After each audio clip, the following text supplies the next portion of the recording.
আপনি আবার আসছেন? এই চলো তো। আস্তে, আমার ব্যথা ওর দোষটা কি লাগছে।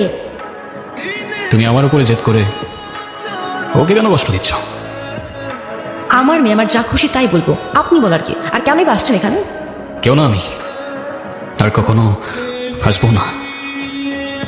চলে যাচ্ছি আমি এই শহর ছেড়ে, বহু দূরে। এমনিতেও এই শহরে আপন বলতে তেমন কেউ নেই আমার। শুধুমাত্র শেষবারের জন্য আমার ছোট্ট বন্ধুটাকে দেখতে এলাম। তবে যাবার আগে তোমাকেও কিছু কথা বলার ছিল। বলো। বাবা মা থাকতেও তাদের ভালোবাসাটা কখনো পাইনি আমি। ছোটবেলা থেকে একা একা থাকতে শিখে গেছি।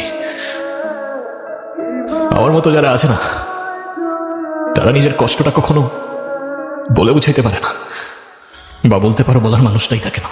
তবে আমি যখন আয়রার দিকে তাকাই না, তখন আমি আমার ছোট্টবেলার সেই ঈশানকে দেখতে পাই।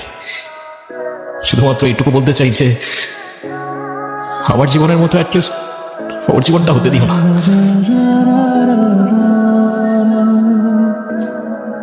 আমার উপরে থাকা অভিমানগুলোর জন্য তুমি ওকে কষ্ট দিও না।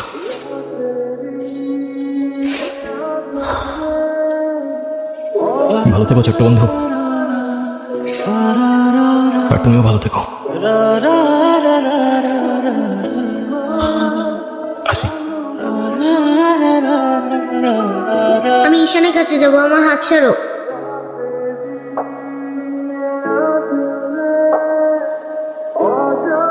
ঈশান,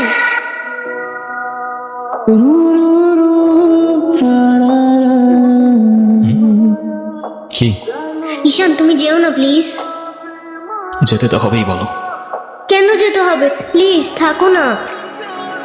থেকে আর কি করবো বলো? এই শহরে তো আপন কেউ নেই আমার। কে বলেছে আপন কেউ নেই? আমি আছি না, তুমি আমার সাথে থেকে যাও। থেকে যাবো? হ্যাঁ প্লিজ প্লিজ।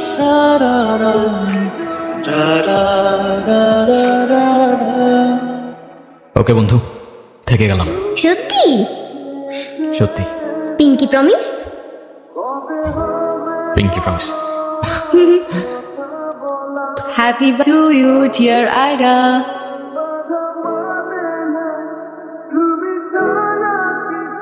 সে বলে ভালোবাসা থাকুক আর অভিমানও থাকুক। আমি বলি অভিমান আর ভালোবাসা একসাথে হয় নাকি?